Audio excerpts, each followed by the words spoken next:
Hello everybody, this is Craig Evans of Autism Hangout, and thank you for tuning in to this episode of the Ask Dr. Tony show, where Dr. Tony Atwood answers your questions about autism. Hello Dr. T, it's good to see you, but last time we talked, you had shingles. Can you give us an update? Yeah, thanks, Craig. Yes, I've never had shingles before. Don't want to have it again. It actually gave me arthritis in my left knee, and I was hobbling around, really very slow. The only people who were slower than me had a Zimmer frame as they were trying to walk. I was really quite incapacitated.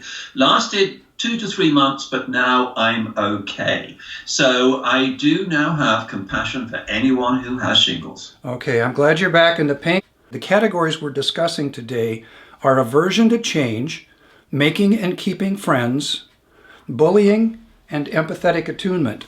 And then there's this wild card about living with autism, and that'll be a surprise when we get to it. So are you ready to go? I'm ready. Okay, here we go. Aversion to change. First question.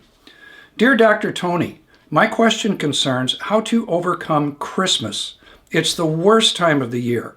Every Christmas, I get a crisis about it, and sometimes I get ill. You have to visit so many people. You have to sleep in another place. There's other food, and you cannot conduct your usual routine. And in the background, it seems there's music playing. And you have to communicate with others for days without a break. You can't even follow your own special interests. In my family, there are people that do not understand me, and they are bullying me for being different. I take much effort in communicating and so on, but I get evaluated by others, and they find everything wrong that I do. And after Christmas, I have the feeling of a burnout, and I cannot leave the bed for days. How can I overcome this horrible time every year? This poor fellow. Indeed, I have great compassion for that person. Of course, Christmas comes every year, so this is a regular occurrence. But then the thing is, you'll have a fear of what's going to occur, the psychological consequences, which really makes November, early December difficult to cope with. Now, it is change, and a characteristic of autism is a difficulty coping with change. Now, you've got to change in your daily routine and reduced access to the things that calm you and are enjoyable. It's like sort of holding your breath underwater. I'm going to have to try and cope with this. You also have to fake jolliness. Everybody is supposed to be, oh, yeah, welcome and so on. And you don't feel it, but you have to have this mask. It's the social intensity and the lack of opportunity for solitude, but also in the social expectations of engaging with family and friends. The risk is you're going to disappoint others because you're not resonating as they are. It's also presence, and you've got to fake appreciation and say, oh, isn't it lovely? And it's crap and I don't like it, but I've got to lie and tell you how wonderful it is. As the person says, it's food, it's the blinking lights that are occurring as well, and some music associated with past distressful Christmas experiences. So when you're in a shopping centre and they start playing Christmas music, it traumatizes you because of the previous memories. And as that person described, subsequent energy depletion and depression. Okay, what do we do? Well, the person needs special consideration from the family.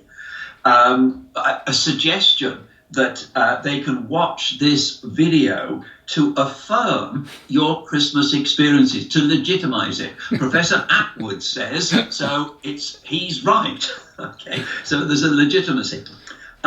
You also need, and this is non-negotiable, scheduled opportunities for solitude and favorite activities. They must be in your diary.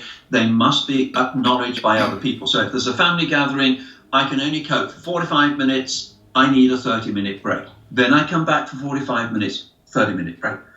But what you really need is a mentor within the family to act as your spokesperson and guardian. So hopefully there may be someone who can understand. So it's not you alone. There is someone in the family who's respected.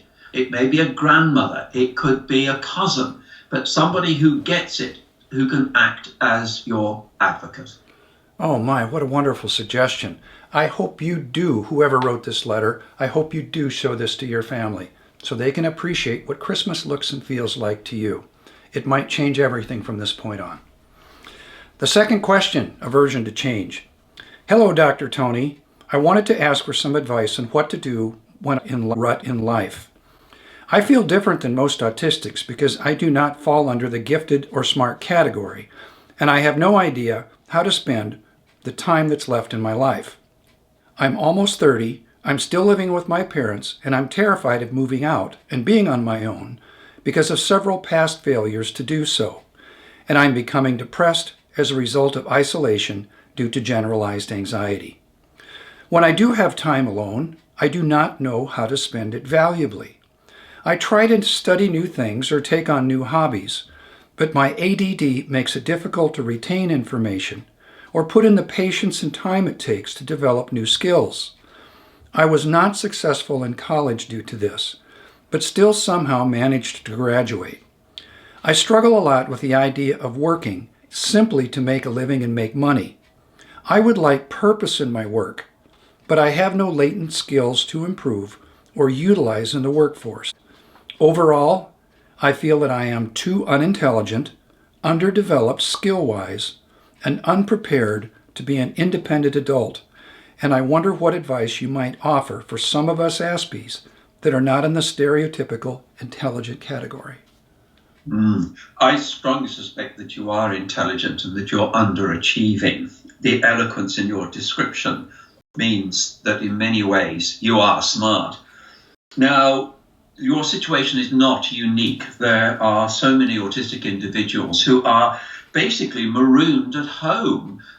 Sometimes it is safe there because it is a circumstance in which you are understood, there's less pressure, less socializing and so on. And that temptation to be in a comfortable setting means it's harder and harder to get out and to do things. And it's difficulty in taking the initiative, being assertive and confident and saying, I'm going to go out. And trying to find that is incredibly hard to do on your own. Now, suggestion of taking things one step at a time. Stay at home. Don't challenge that. Be there. The idea is to get out and about more. Now, this is a difficult one because you have different cultures. This person may be in the United States, and I'm going to be politically provocative here, is that in the United States, there is an aversion to what they call a welfare state, where governments will provide services. The view is that you can do it yourself. You can be a millionaire. You just got to work hard at it. Well, for some people, they can do that, but for other people, it's very hard to do.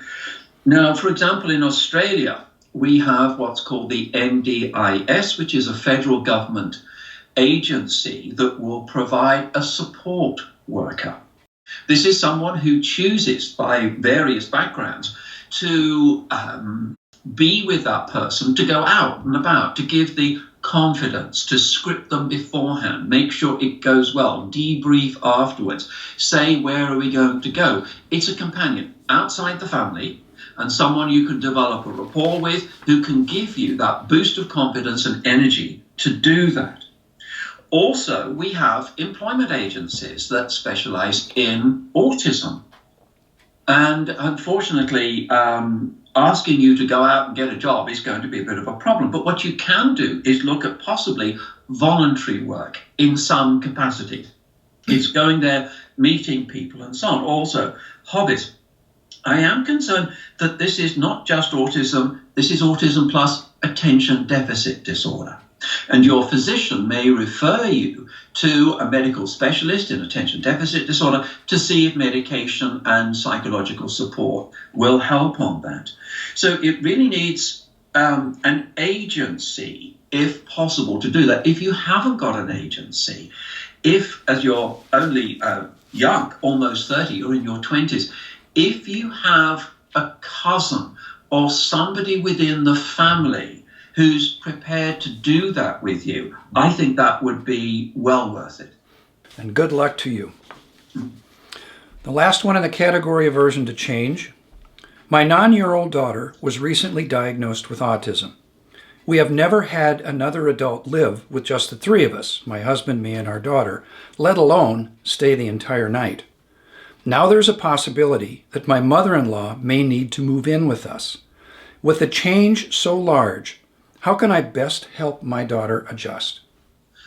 With information. In autism, there is a wonderful ability to accept logic. And you need to approach this in a very positive, this is a good thing. If you start to think, oh, you're going to be upset about it, etc., it becomes a self-fulfilling prophecy. Have confidence. And use one of Carol Gray's social stories. And what you do in a Carol Gray social story is you go through each person's perspective for all four of you, mum, dad, the actual 9-year-old daughter, and her grandma as well. And also go through in that social story that many families have grandparents at home. And we go through what could be the advantages to the daughter having her grandmother at home. Mum and dad are so busy with the housework, grandma may have time to listen to you reading or help you with your homework or all sorts of things that you would like to do. And I think that could be an encouragement. First of all, seek her concerns, especially about the change, and some coping strategies and positive feedback for making the adjustments. So it's introduced as good news, and the advantages for you are you're going to have someone that you can talk to, who can listen to you, etc. Thank you for the reminder of just how important attitude is, and set yourself up for success. The next category is making and keeping friends. Suppose that a person you know with autism insists that they do not want friends, or that they don't need them. Could that be healthy?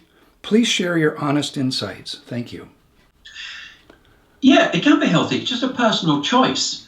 The trouble is the world is full of neurotypicals who are social zealots that really want to convert everyone to socializing. When somebody says, no, I don't like it, I don't want to do it, well, you don't have to. There is no law in Congress that says you've got to socialize. The concern is loneliness, I suppose, which is a psychological component. But it may be that the loneliness or the choosing not to have friends is a coping mechanism based on past experiences, vulnerability, and social challenges. Life is safer on your own. You're in charge. You don't have to share. It's something that you know exactly what you're going to do, and you're going to do it my way. And that becomes very, very appealing. Now, neurotypicals find this very difficult to understand. It goes against the grain. And that tells me about them, but not necessarily for you. Life is different for an autistic person. What I would ask is not to be totally isolated, basically a recluse, but contacting people via the internet, for example, going into the community for shopping and things like that, or brief family gatherings. What matters is the quality, not the quantity and duration of social contact. Next one, in making and keeping friends.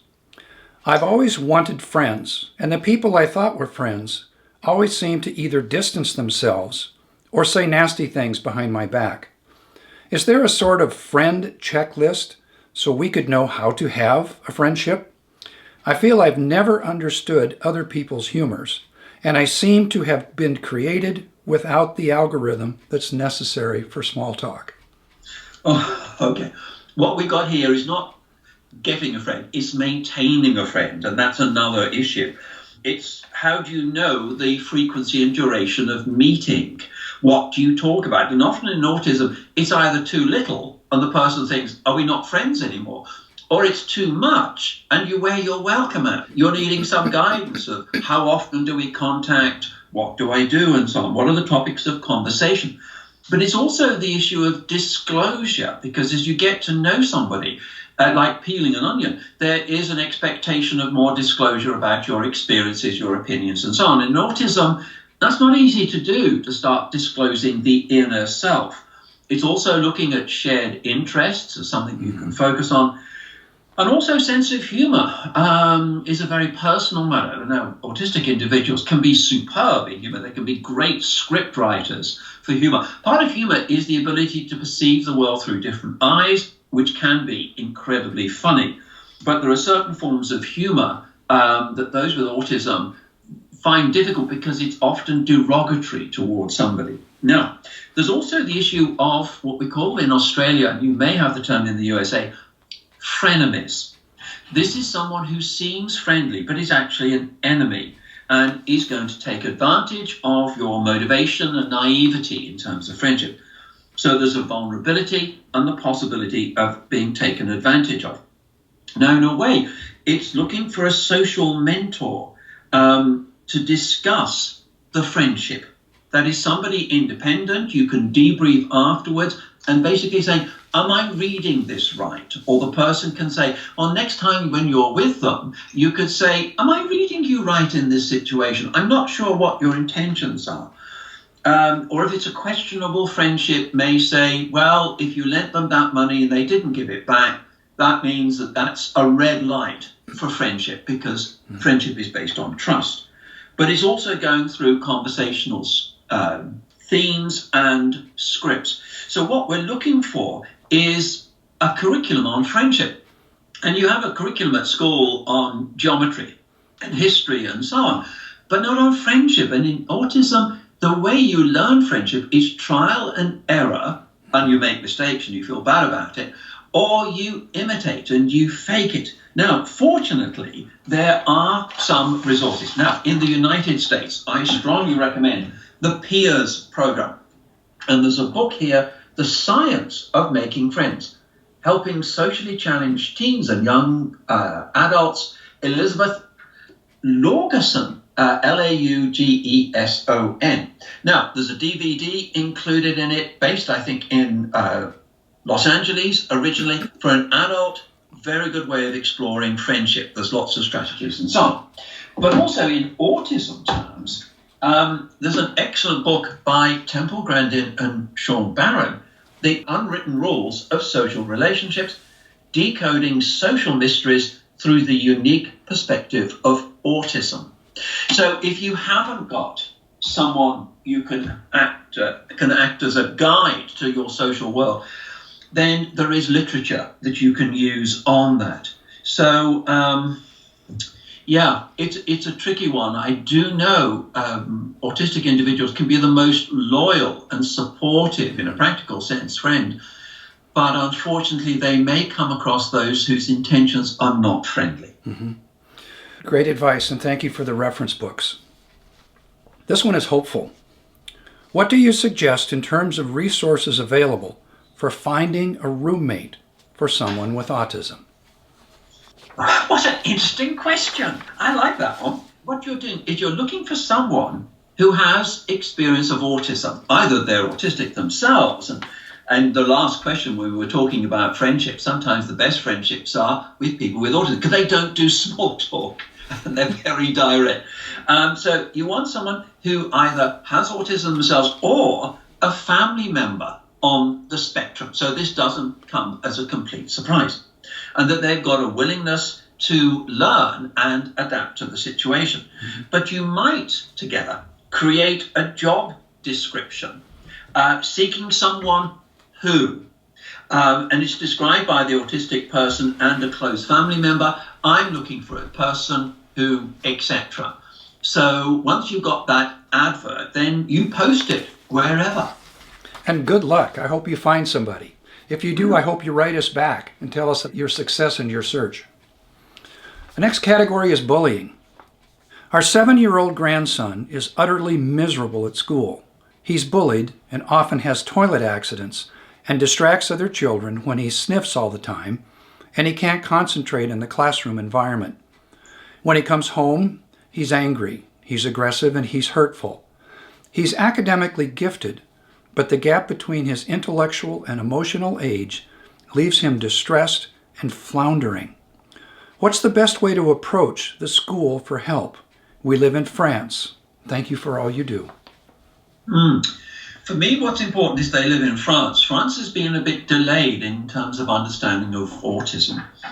So there needs to be a paradigm shift of the staff. They will need their own education in autism. So the education department in that area of France really needs to look at how do we train our teachers to recognize autism and the problems. Now, getting back to your 7-year-old grandson, Your grandson is experiencing trauma, considerable psychological trauma, and it needs to be recognized as trauma. Now, this could be leading to a lifelong problem psychologically and potentially leading to depression. When we look at one of the causes of depression, bullying and teasing is one of the high explanations for depression. It's going to lead to underachievement no matter how smart you are. If you are emotionally fragile and you have a low self-esteem, you're not going to get the career that's appropriate for you. But also, you are going to ruminate over bullying and teasing for decades because you can't understand why. I'm a nice guy. I mean, why would somebody enjoy hurting me? What did I do? And what's wrong with me, that they're doing that without realizing no, it's nothing to do with you. They just want to find a victim to show off to the other kids or have power. Now, for the grandparents, please keep a record of all bullying incidents. Write them out in triplicate. One is kept in a safe, one is kept at home, and one is sent to the school principal. Okay, you need evidence of what's going on that doesn't get lost, otherwise schools will lose it. Okay, also referral to a psychologist for therapy due to bullying because it is causing an emotional reaction of great concern, not only for you as grandparents, but in the home too. Next point, at school, a map of safe places. That is, in other words, the library or a science group or something like that, so that he can go there where the predators are not likely to be. Also, if he is in the playground, to be close to teachers. In the playground, only 5% of acts of bullying are identified by a teacher. In the classroom, only 15%. So no matter how strict the consequences are for bullying and teasing, often teachers won't know and see what's going on. What you need is a whole school program and explain bullying and teasing to the peer group and say that both parties need rescuing, not just the victim, but research shows that people who are bullies in adult life have poor job history, relationships, addiction, and criminal offences. So both parties need to stop.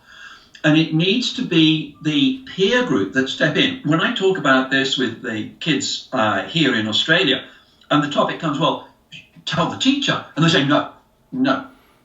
As far as my peer group is concerned, it is a worse mistake to, we say, dob in, grass or whatever. Tell the teacher what's going on. Everyone will hate you for telling the teacher. It's not a good thing to do.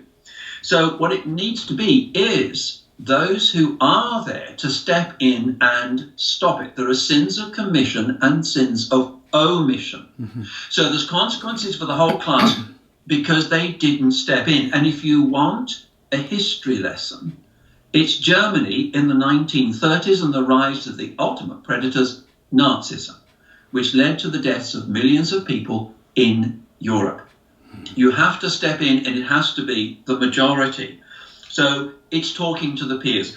It's those individuals who sometimes have sports status, they're socially skilled. But in other words, the predators will listen to them, not the teacher. Because if the teacher criticizes you, oh, that's a medal, that's something I'm proud of.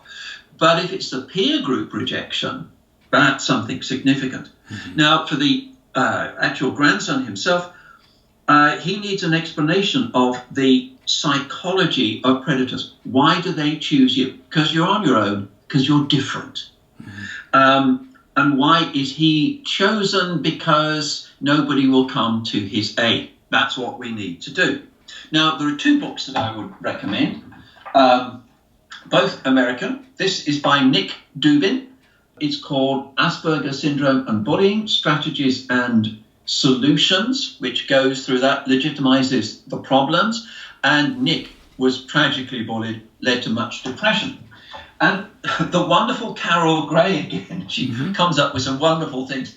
It's a program called No Fishing Allowed, Reel in Bullying, which is a lesson plan of a teacher manual and student workbook for 7-year-olds, certainly, in bullying and teasing, what to do with a focus on autism. So apparently this is a French child. You may need to translate it into French. But Another final comment: if it becomes totally traumatic, homeschooling. Otherwise, you are going to have a lifetime of psychiatric problems. The next question in the bullying category. Hi, Dr. Tony. What a godsend being able to watch your video replies. I'm the mother of a newly diagnosed 20-year-old girl.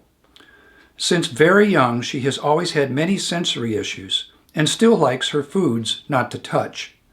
She has had benign positional vertigo since she was 3 years old. When she was in high school, she was bullied for 18 months. With her new diagnosis, we are at a loss as to what are the ASD traits. Like, what is anxiety? She was diagnosed with general anxiety disorder. And what has the bullying caused? And now she's questioning her sexuality and her sense of self. What is the likelihood all of these things are about her ASD? Clinically, it's very difficult to disentangle because they all amplify each other. When you're anxious, your sensory sensitivity is greater. When that's greater, your anxiety is higher. But also with bullying and teasing, it means at school, it's a war zone and you're going to be ambushed by the predators. Never quite sure when it's going to be, but you're going to be ambushed, and the psychological effects are really quite profound. So she has high levels of anxiety, bullying and teasing, and trauma associated with that. Now, she's also questioning her own sexuality and sense of self, and seems to have a negative sense of self from peer rejection and bullying.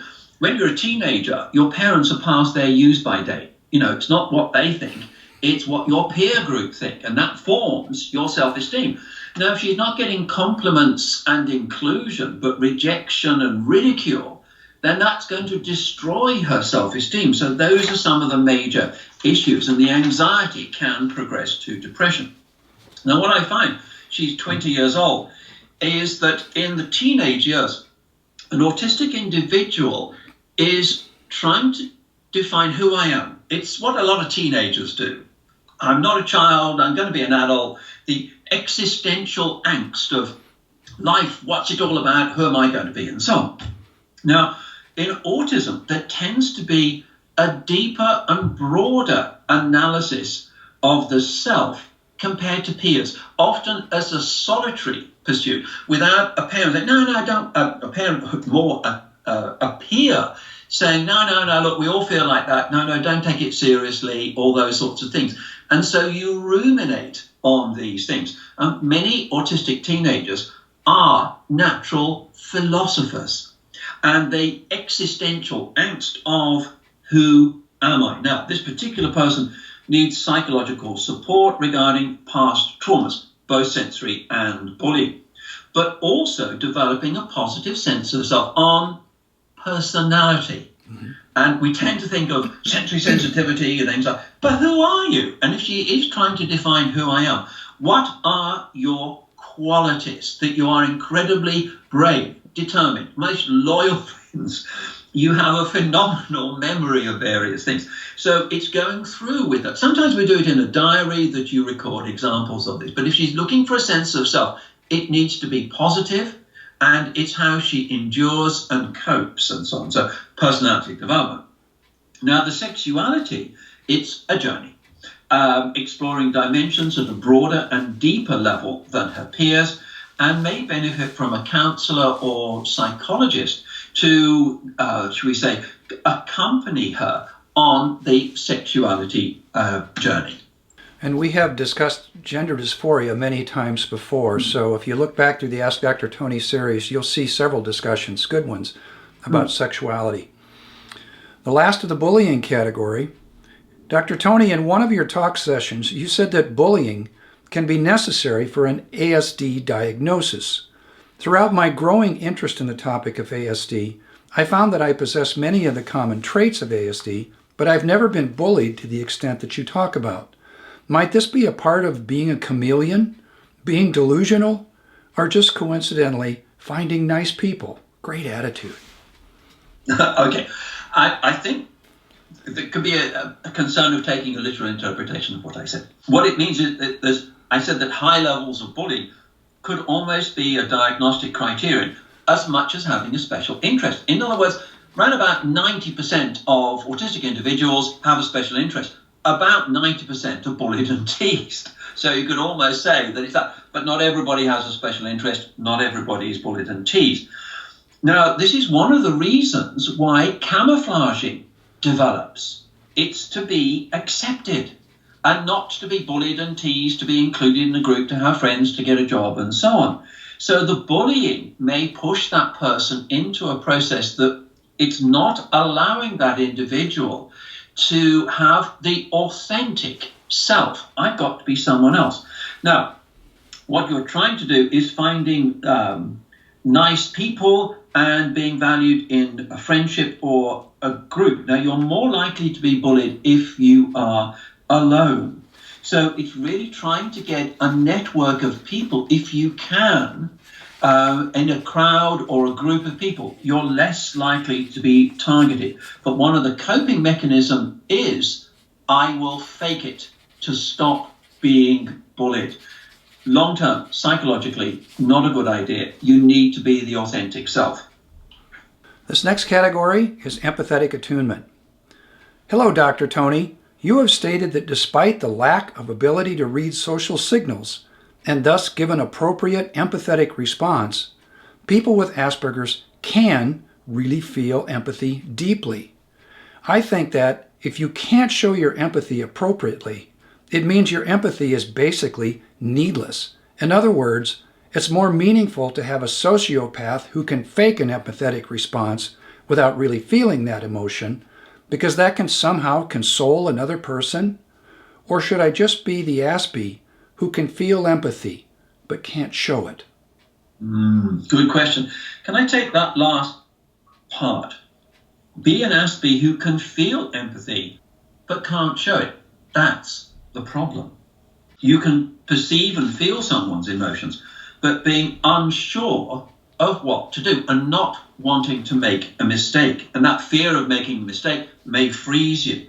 So it's guidance in how to respond. Again, it's talking to somebody who can help with various scenarios and scripts, with conversation openers or various comments. So it could be, you do this in a sort of a role play rehearsal, and you have somebody acting someone, for example, who's looking quite glum, miserable, down, and so on.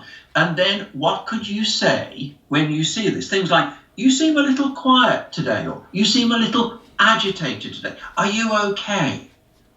And then when that person may open up is affirmation. You don't have to solve their problems. In fact, it's best not to try and, well, you should do this. No, that's not going to work. You just need to affirm. Oh, that's really tough for you. Oh, it's amazing how you coped with that. Oh, dear, that must have been dreadful for you, etc. So the subsequent words and actions are affirmation, not problem solving, and listening with compassion. So what you might do is have someone who can do that. Also, there are books and apps on my mobile phone, my cell phone. I have a number of apps on non-verbal communication. So you can see somebody showing the gestures of concern and sort of going. Women do this perfectly. They keep It's what I call cow noises. But it's what the person needs. It's not a solution. It's a recognition of that person knows how I'm feeling. And that's all you may need to do. Because some of the most empathic people I know are on the spectrum. Their problem is that they're frozen in uncertainty in knowing what's the right thing to do. Mm-hmm. Appropriate cow noises, that's a new one. Sorry. But you get that. Okay, also under empathetic attunement. Dear Dr. Tony, in the past you've talked about empathetic attunement as a sixth sense, or using different channels other than auditory and visual signals. Do you have any suspicion as to what these other channels may be? I feel like I have this characteristic, but I'm having a hard time finding any information on it. Do you know of any books or alike that you would recommend? Thank you and much love from a viewer in Germany. Oh, thank you. Very international here. There isn't literature, and it's one of the areas that academics and scientists are very skeptical about. This is extrasensory perception. This is something but you need to explore it because it actually exists. Now, which channels? It doesn't seem to be the usual visual, facial expression, gesture, auditory tone of voice. Often when asked to watch or listen to somebody, the person may, I'm not sure. However, the emotional channel is picked up. And what we're looking at here is what we call extraception and intraception. I think I've mentioned it before. Extraception in autism is the ability to perceive external sensory experiences. It may be something you see, visual, auditory, tactile. It is an external sensory experience, but that is also an incredible sensitivity to external emotional state in other people. Now, the opposite of that in autism is a problem, not a sensitivity, a lack of sensitivity in intraception. That is knowing when I'm hungry, knowing when I need to go to the toilet. What are you feeling now? I don't know. It's not only that I can't pick up the internal signals, I can't find the words to describe it, alexithymia. So in autism, there's a heightened sensitivity to external stimuli and a lesser sensitivity and ability to disclose internal signals. So this is something people need to look at. I think it's actually valuable in evolution. And that is, if you imagine throughout evolution, there's a mum with an infant in a field reaping the corn water. And there's a predator, a wolf or something like that, she suddenly sees and knows that her baby, who's some distance away, needs to be absolutely quiet and pick up mum's fear. And it seems that the baby will pick that up and go still and be saved. Evolutionary, I think it's an advantage. It's a bit like perfect pitch. Very young kids have perfect pitch and lose it. Often in autism, you keep it. I think there's a parallel here with this, and that an autistic individual maintains that may be there in infancy. Now, there's a lack of research information. It's usually known in families, clinicians pick it up in conversations, and it's very much there in autobiographies. But it also can be a reason for social withdrawal. It's not necessarily poor social skills. It's protection. It's a coping mechanism. I can't bear to be with those people because their feelings will infect me.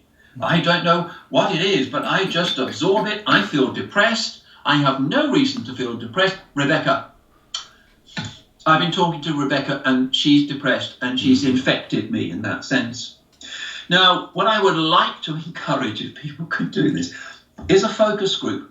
Could, on the internet, a group of autistic, probably mature adults, explore this aspect of autism and to create themes and hypotheses? It's what psychologists in research call thematic analysis. And that is, people start talking, but certain themes, and there are programs that will analyze what people say. What are the themes? What are the hypotheses? And could a group of autistic adults please write a book on this? I would be delighted to write a foreword on this, because I think it's going to come from autistic individuals, not the research community. They're not ready yet to embrace this. Clinicians know about it, but I do think it needs to come from autistic adults. So please, could you write a book about it? And I know there's many people watching this video in the autism community that are writers and have the ability to do this to help neurotypicals see what it looks like from your side. So I hope somebody picks up on that. I would love to see Dr. Tony write the foreword to that book. Oh, yeah. Look, I think this is something we need to recognize, that in autism there are many talents. And one of them is the opposite of what we first thought of. The person isn't sensitive to other people's feelings. Yes, they are, but they're using different systems. And it's neurotypical arrogance. If you don't do what we do, then it's defective. Right. Well, actually, it might be very effective. And you could start to develop it. And you could use that to pick up basic. So you can imagine what the police would think of this. Have you got somebody who can actually, should we say, talking to a suspect, right, that they have the ability to, yeah, he's lying. I know he's lying, etc. I think sometimes when I do talk to some individuals, they say, I notice things in detail that others may not notice. A little movement of the eye, or it is detail, is what I'm looking for patterns.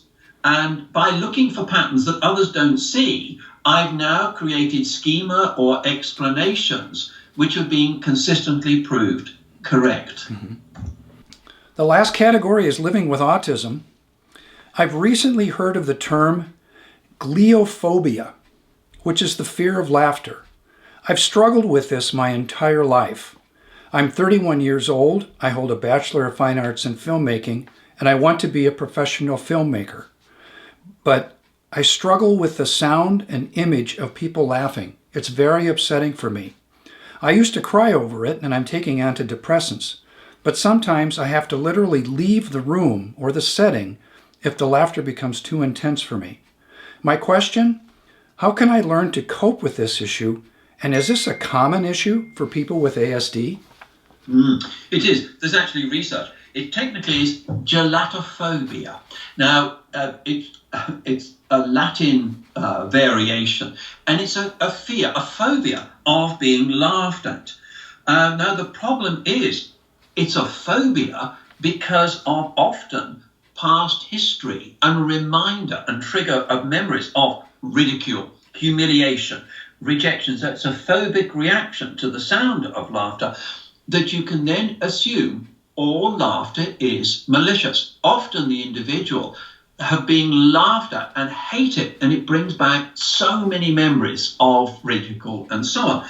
Now, what we do there is then look at, I suppose in a way, a development of Carol Gray's social stories, usually for kids, but you can actually write them for adults. And it's like a Scientific American article on laughter and the psychology of laughter. There are many reasons, but I'll go through three that I would explain to somebody who has gelatophobia. Now, is yes, ridicule, the enjoyment of someone else's distress. There's a TV show, Funniest Home Videos, where people keep running into things and fall off swings, and everybody roars with laughter because somebody's been hurt. And I think that's horrible, actually. But there is an element that people laugh at somebody else's distress. That's cruel, actually.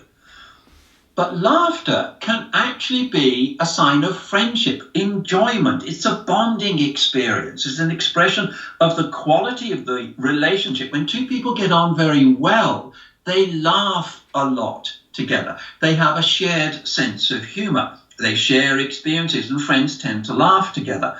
So you're sharing the situation, and it's constructively expressed through laughter. And to a certain extent, we have the phrase, you laugh or you cry. Both have tears.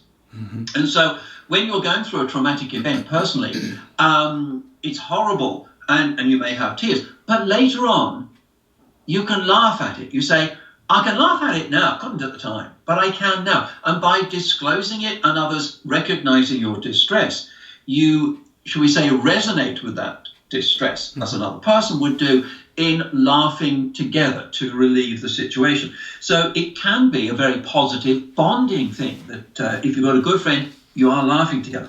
But the third one is total absurdity. And in my British origins, this is very much Monty Python. And now for something completely different. This is so ridiculous. This is so, I can only cope with the incongruity by laughing.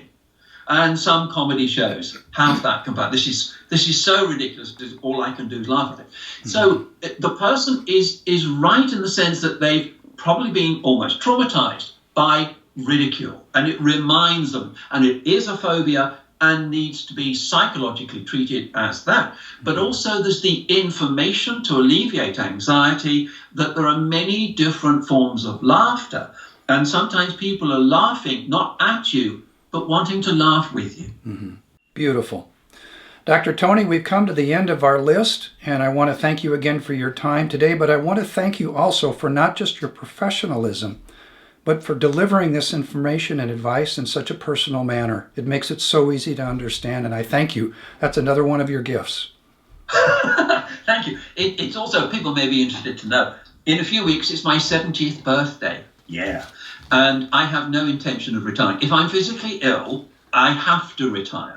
But I am enjoying my exploration of autism far too much. I have much more, like the sixth sense, empathy. Yeah, I want to find out more about that. There's much more that I want to discover. I've just spent a lot of the Christmas period reading or skimming over 2,000 research articles and reading 150 research studies in detail. And I've been fascinated with what we're discovering. So I have no intention of stopping if I can help it. Okay, folks, you heard it here first. So keep those cards, letters, and questions coming in. Yeah. And we'll get as many answers for you as we can. So thank you again, Dr. Tony. It's always good seeing you. Good to see you, Craig. See you next time. And thank you, folks in the autism community. Again, please keep those questions coming in, and we'll see you on the next Ask Dr. Tony.